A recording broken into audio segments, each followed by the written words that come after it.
Bienvenidos al podcast episodio de Mr. Therapist y el consejero.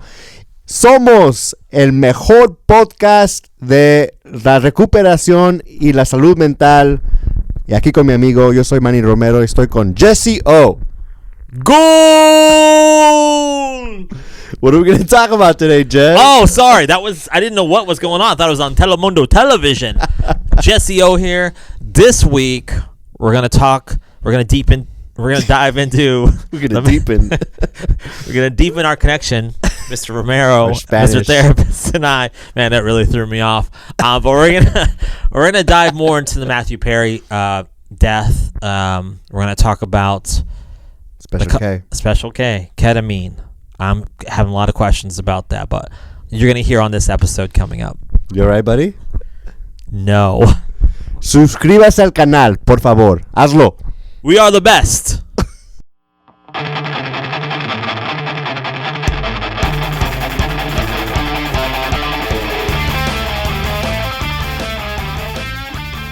Wow, dude, you really got thrown off. Man, I was not ready for it. I didn't have. Do we have subtitles for our non-Spanish speaking viewers? They know what it is. Do they? Yeah. Okay. My sister Harper hopefully will transcribe all that for me. Yeah. She's pretty good with that. So, what's up, man? What's up, brother? How are you? We are in. I'm good. I've been wearing hoodies for these last couple weeks here. Yeah, dude. Did you get a bunch of hoodies for? No. I just figured Christmas? 'tis the season because I say 'tis the season during the holidays, but it's a little bit colder in January. Yeah. So What's the weather like out there? it's frightful. There we go. A while back you were like, "Hey, let's give shout outs to people." I was like, "Come on, bro. We don't do that." The reason I didn't want to I don't know. I just feel like I don't know if it was appropriate to do so. I think you're in the clinical mindset. You're like confidentiality. Like, I need their consent. Yeah. I need consent before I reveal things. But we do really appreciate people that have hung out with us in 2023, and I hope people stick around for 2024, and I hope more people jump on board here on the train of Mr. Therapist and the counselor. Choo choo. Choo choo. Chugga chugga chugga. Okay. But you wanted to just say, hey, just kind of like a shout out. Some shout outs to a few people who have been consistently for sure hitting us and sharing us and following us and listening. We got what Stephen Brewer, right? Stephen Brewer, LMFT. We're gonna have him on, I think, soon to talk about. We talked about Batman last time, the psychology of Batman. Yeah, that was a cool show. Yeah, we're also gonna bring him on, hopefully, to talk about the psychology of the Joker. With the Joker 2 coming out, Part 2, with Joaquin Phoenix. But we're also gonna shout out. I want to shout out some people people like Ryan Racobs, Ryan the Robot. Dude? Is that the dude? Yeah, Ryan Robot. That's somebody who doesn't post a lot of stuff, but he shared something personally about one of the episodes we played. Yeah. Chantel, Devin, some other people that just have really given us feedback, some shout outs, just so appreciated that people even just take a time out of the day to listen to what we got. So I think there's a few IG names I know, but I don't know their real name. Yeah, go for it. So I think it's Miss Kindred Kitty. Thank you for commenting and following us and viewing our stuff. Melippi was there sometimes. Melippi, was that her name? Yeah, it's on Instagram at times. Big shout out to my neighbor. What'd your neighbor say again? I thought that was kind of cool. Dude, my neighbor, one time I came out with a bunch of set of clothes because we record a book of episodes. And what you talking about? You're saying I have a bunch of hoodies just lined up for all these episodes we're recording in January? Exactly. And she's like, what's going on? Is it dry cleaning day? And I was like, no, I'm recording a podcast. And I gave him the name of the podcast. And then months later, she's like, dude, I've been listening to your podcast. Oh, and that's so cool. They really connected with. Did she say every Friday? Yeah, she's like every Friday. I was like, hell yeah. So thank you so much for listening and for watching, following along. And we want we love I think that really gets me excited, just that people are paying attention and that they listen to what we have to say. And I've always value interaction. Do you guys have any questions or anything that helps us helps the show for sure. We need to expand on. We only get 30 minutes, so we don't really this guy is a clock Nazi over here. So clock Nazi. Yeah, so I don't get to talk a lot, but but yeah, so just it's just it means a lot to us. Before we recorded one of the recent episodes, maybe it was today, but we stacked some episodes. But I read this comment, and it was just somebody that said something really nice, and it was like one of those things where I was like, they didn't just see a TikTok reel, they saw, like, they watched the whole episode, and they made comments about parts of the episode. So, do you remember Emily from Sovereign Therapist? You mentioned Emily from okay, Granada, I think, Garunit. I'm not messing up her name. Yeah. So I was her case manager when I was a case manager over there, and she actually hit me up, and she was like, "Dude, I love the you guys are doing. Like, it's awesome." So I don't know, even stuff like that. You know? Yeah, that's cool, man. Shout out to you, Emily. Not a shout out to Sovereign Behavioral. Not a shout out to Sovereign. No, very corrupt program. Yeah, it's closed down, right? I think so. The feds raided that place. I'm sure it's working under a different name now. Heck yeah, they are. A shout out to the haters too, dude. We did a recent episode on marijuana. Dude, good transition. So you were on here, and a lot of times we'll put out those reels kind of like just to grab your attention. We hope that you watch the whole episode, but like, so you said like marijuana was a narcotic. Yeah. And addictive. And addictive, yeah. right? I feel like I think debated the you a little narcotic bit thing on really rubbed people the wrong way. That was the word that like really bugged people. It was both of them rubbed people, but the narcotic was definitely more than the other for sure. Yeah. So, and I was like, dude, is it a narcotic? And you were like, bro, it is a narcotic. Yeah. So is marijuana a narcotic? No, you came in here and you were like, I didn't come in hot. I was cool. You're like, hey, that's so funny. Like, you actually did say it was narcotic, and you know it's actually not. And I was like, whoa, bro. Like, it totally is a narcotic. Right. And we looked at the definition of what a narcotic is. What is the definition of a narcotic? A narcotic is a substance that alters your mind, your mood, your behavior. And marijuana, I think I've heard through the grapevine that no personal experience that it alters somewhat. I think when they hear the word narcotics, I think it was something we read. It was like, yeah, I thought it was more like your painkillers, your opiates. Yeah. You're thinking about like hard, illegal, like. Yeah, and we looked it up, and it looked at like narcotics. Sometimes marijuana and cocaine gets grouped into that. So yeah, I think it said that like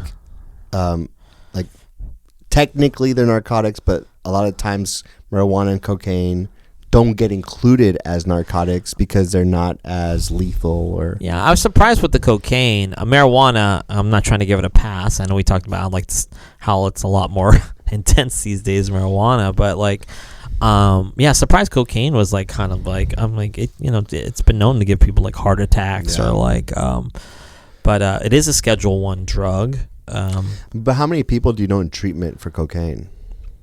I do know. I can mean the people it won't be their primary substance. Yeah, but they'll be that's like, not what brings them in. No, but it'll be like, hey, I drink, but then I'll do some cocaine, or like, I mess around with cocaine, but my primary is heroin or opiates or fentanyl or whatever. So like, that's what they might mean. It's like for some, like they don't.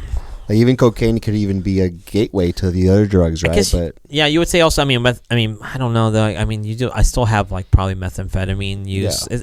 Yeah. You're right though. On the lower end of like when somebody comes in for a substance abuse, it's alcohol. Alcohol number one, and then number two, it's usually like opiates, fentanyl more than anything now. Then like maybe heroin, other opiates like oxys or even like Vicodin, and then I'd say benzos are probably next. Like Xanax abuse would probably be the next one. So, but so maybe just if you see one of these things on the reels, like why don't you just watch the whole episode and then you could tear us apart. Because there's a lot of things you could take shots at us about. We got all kinds of like things and insecurities. So, totally. But I appreciate the feedback no matter what it is. Yeah. And always open for I'm gonna be wrong, at times in here. Oh yeah. I make mistakes every day, so and I'm cool with that. Mispronounce things. There's even a word today. Oh damn. I was supposed to practice how to say that. Yeah, there's a word that I was saying it incorrectly, and I was kind of getting like a little insecure of like I'm gonna mispronounce this on the podcast and people will think I'm dumb and not smart and uneducated, and that's an insecurity of mine. So I was like, Manny, could you please say this word so I don't bumble it? So and now I'm gonna bumble. And he's the one with a master's degree. So like, so even people with master's degrees sometimes can't pronounce things. So, but to start the clock, this subject is something that's been a running discussion for us throughout the episodes here. We first talked about losing a friend. We talked about Matthew Perry. We talked about, his impact on the world, being on one of the most popular shows of all time, Friends, and how people felt like they really lost a friend in Matthew Perry, because it was somebody, people still watch present day. We lost him. We didn't know what it was initially, before there wasn't an autopsy out, so he passed away. And then we had another episode that kind of like went into the discussion of grief and loss and what that represents, not only like losing maybe a year in 2023, but we also talked about like just basic grief and loss and how do we deal with it. But during this time, during December, the autopsy came out for Matthew Perry. Yeah. And I think I shared this on the show, like my initial thought when somebody and unfortunately I want to say this, it's kind of true, it's like when somebody passes away that has a history of substance abuse, my mind is like, first, like, were they on a substance? Yeah. And this is not only just somebody that, like, a celebrity, it's people that I know in my everyday life, or maybe clients that worked, man, I remember one time I left a job that we worked together at. I say left a job, I got let go at a job, but like, I think one of the first things I said to people, if clients ask about me, tell them I didn't relapse. Like, that was the most important, was like people didn't think like I was gone because I fell back into substances. That was more worse than like me having a bad, me being an asshole at work or something like that, right? So, but first I was like, I hope it wasn't a relapse or anything like that. But the autopsy came out, right? And what happened was that he was found in his hot tub. Yeah. He drowned to death. Yeah. The autopsy revealed acute, what was it again? It's acute levels of ketamine in his system. Yeah. And also there was coronary like issues, right? I think that what I read as well. Yeah. So and I mentioned I talked about listening to the audiobook, and he had some health complications because of the severe opiate use that he had done throughout the years. He said that the ketamine levels showed typical of an anesthesia level, so it was not high enough to cause death on its own. But I know he was taking like an opiate blocker, the big word, buprenorphine.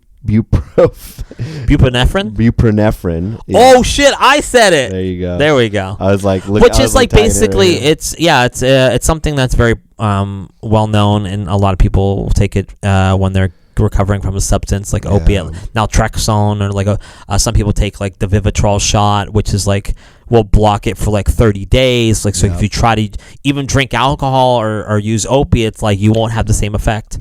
Buprenorphine. Did I say that already? No. I screwed it up. Yeah. Damn it. All right. Still love you, man. But yeah, so that might have like made it even more intense. Okay. Anyway, so yeah. So I wanted to talk about ketamine because we talked about ketamine on a previous episode. We had Hannah on. What's Hannah's last name? Hannah Montana. Stensby. No, Hannah Owens. Okay, so it doesn't matter. Hannah But Stensby. We're not really going to talk about Hannah, but Hannah works like with. She gives out like clinically approved like ketamine therapy sessions, right? So and that would look like this: is like people come in, they sit down with the therapist, and the therapist is there to help them walk them through the process of the ketamine, because you're going to have different type of what does ketamine do to you, right? Like, so ketamine, psychedelic kind of like sedative. Yeah, it's a sedative. So it's used for like anesthesia. It's like it's supposed to put you down. And when you're taking a sedative, your breathing gets a little more labored. So he was drowning. A part of me was wondering, like, was he just like enjoying a high? Yeah. And at a bathtub, feeling good, and just his breathing just stopped or something. Back to like how ketamine sessions are set up, though, right? People go in, she talks them through the process, right? And they probably have like a nurse practitioner there or some type of nurse to like give out the doses of it's through their intravenous, like, right? And I think there's different ways. So right. like I think so there is when you go to a psychiatrist or a nurse practitioner, you get these injections. Just as part of treatment, and then you can go see your therapist or whatever, right? Like, not the same day, you could do it whenever you want. Yeah. But then I know what Hannah does is more like a group experience. Okay. So they do a microdose. Thanks for clarifying that. Yeah. Yeah, they do a microdose of ketamine, and then they do this intentional like group, almost like meditation, group experience where they try to gain some self-esteem, self-exploration through this process. So yeah. So he. We talked about this before already, like on the audiobook and his book, he just said that like he tried ketamine. It wasn't really something that it affected him, but like he said the hangover was too bad. It kind of suggested it wasn't really for him. He's tried it as a drug to use or as treatment? As treatment. Oh, okay. So strong opinion here. I'm not trying to be irresponsible at all. I believe that if you are in recovery, I don't believe that ketamine therapy is something that should be used. Why?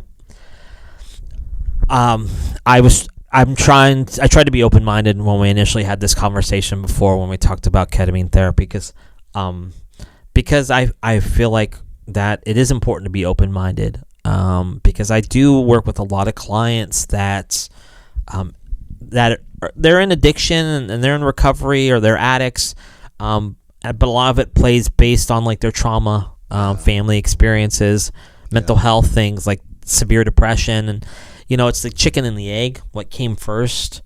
So we're trying to figure out this puzzle, right? So, and I already kind of was guarded because listen, when I got sober, I was cold turkey. I just felt the pain. I know not everybody does it that way. Some people use medication. Yeah. Once again, I came off opiates. You're not going to die. It's tough, though. It is tough. It's a miserable experience. But I came off opiates, cold turkey. Don't do it if you're alcoholic or you're taking benzos. You could die, go into seizure. But old school opiates, you're going to, cold turkey. You're gonna hate your experience coming off of it. But yeah, for sure. Die. And listen, here's the thing: there's other synthetic type of opiates out there that aren't opiates, like tramadol, which is like a feeling like. Yeah. That's not even a Schedule 1 yet. Anymore, it's not, but it's also. I used to take tramadol when I wasn't taking like Vicodin or Norcos or whatever opiate because. I would take tramadol because it was not as expensive. It was easier to get like online. Yeah. But anyways, I bring that synthetic opiate kind of feeling that, and like even kratom. You know what kratom is, right? So that's another kind of like synthetic opiate. Yeah, it starts to feel like a synthetic opiate, but it's something you could buy legally in a head shop. And we're not going to have a whole like education on kratom right now. But those two things coming off them, you could have seizures as well. I'm talking about your basic heroin, opiates like Vicodin and other pills. But anyways, coming off that, I knew it was going to be a miserable experience. I feel that like addicts constantly try to find something to get back to that high. Yeah. And I can't speak for every addict that's out there in the world, but I feel like addicts will always look for that opening. And I think ketamine leads them back to like that sense of like, I can get into an altered state of mind and not actually deal with what the real shit is. Yeah. Yeah. I mean, I can see that. I think I'm glad that you clarified not talking about every addict because I think everyone can have a different experience, and here's the thing, like your relationship with getting high is like a big thing we got to look at here because are you trying to get better or are you enjoying this high as like, oh, finally I get to at least get high with something when you're taking ketamine? That's the question I'm asking. It's like, so with ketamine, you're going to feel high. You're going to feel a body high, right? Like, and it's especially with a microdose, like it won't take you to the moon, like, like when you're using it recreationally, but you're going to feel a body high. And is it going to activate this part of you that like wants to get high again? Like, it's going to give you those cravings, and it's very likely that it could. I think it could also help treat you. Like, I believe the evidence, I believe the research that it could help treat you, but it's dangerous, it's risky, Listen, I do believe in the sense of like when somebody's in recovery from alcohol, drugs, I think that at some point in time the obsession does get lifted. I think that you do. I think that there could listen if I had to have surgery tomorrow and I was given a prescription of Vicodin. Actually, I don't know what the fuck would happen. I'm kind of talking on my ass here a little bit, but my hope is that like if I was like I'm in so much pain, I've got to take this, and my wife gives me like this is what you're gonna take. I would hope that like I would recognize like because there's that it's been planted in my brain like this is wrong, this is not the right thing to do, this doesn't feel right. That would be enough to be like, hey, like I don't want to go down that again. You're stronger in your I'm stronger, but I can't honestly say that because that's never happened to me. So I think that it's an avenue that's there for people, and maybe they're look at Matthew Perry, right? Like I don't know if he ever got right. I don't know Matthew Perry. I can't speak too much on him. I don't know his mentality, but this guy struggled for so long, and he had sobriety that would go away. This guy knew how to get sober, but also he didn't know how to stay sober. And are you taking this case as a failure for ketamine treatment? I guess it is. Like this guy was a guy who'd been through so many treatment centers and so much therapy. He knew the game. Like he knew how to help other addicts and alcoholics, but he also had like severe like depression. Actually, I don't know the diagnosis, but he talked about his depression and abandonment issues and all kinds of things, and like. I think that, who knows, maybe on the cusp of going back into using drugs again. Maybe he felt ketamine was this safer thing to do. Yeah. But the results led to, like, unfortunately, his untimely death. Yeah. I think it's a little biased to say that. Okay. How many other cases are there that this might have worked with someone in recovery? Right, like we can definitely I need to see him. Like right? This is exactly. Yeah. And maybe this is I'm definitely, talking with my heart and with my emotions right now. Because you connected with Matthew Perry, you read his book, you're listening to his book because you don't read motherfucking books. Yeah. And I got no time for fucking books, right? I said that. And you connected with the story. You're also in the recovery field, and you're kind of like the old school recovery mentality of like if you're an addict, you gotta like full on like nothing, don't use anything, don't ever drink anything, don't ever, and so like. So there's all these biases that you're coming with, my friend, and you're looking for a fight. I feel it. I like it. But we got going to become Mr. Therapist versus the counselor. Finally, we tried that one time. Yeah, we tried. But like, how many cases are there that it has worked, right? So I gotta see it. I think one of the things we could do is say this. We can say ketamine is not the end all be all. Right? Like, is it a new treatment? Great. Is it the hot thing out there? Maybe, right? But it's not the end all be all. And there is some effects. There is some consequences. It won't work for everybody, right? But that doesn't mean that like, don't use this ever, So show me the proof. I got to see the proof, absolutely, right? We got to see like where it's worked with people in recovery. And I did say this off air to you, and I want to say this again, like, so maybe for ketamine, like, we talked about, and I think when we had Hannah on here, we talked about like severe depression, right? And I think I having her on as a guest, I didn't want to like go full attack mode and my beliefs and like, but like I mean I think I was like kind of like open to like, okay, somebody's like severe depression and anxiety, and it's they haven't found anything like that's been appropriate for them that's really helped, and and did maybe have a substance abuse history. I was like, okay, I'm more willing to be open-minded on that. But I will say that I have had a few clients that have tried to use ketamine treatment that are addicts, and it didn't work. I have not seen like true results, and maybe I need to dive deeper into this, and I'm heavy-hearted on this subject because I just feel like. Well, when you say, like, how are you defining that it worked or it didn't work? Because they're sitting there in a treatment center, they're back.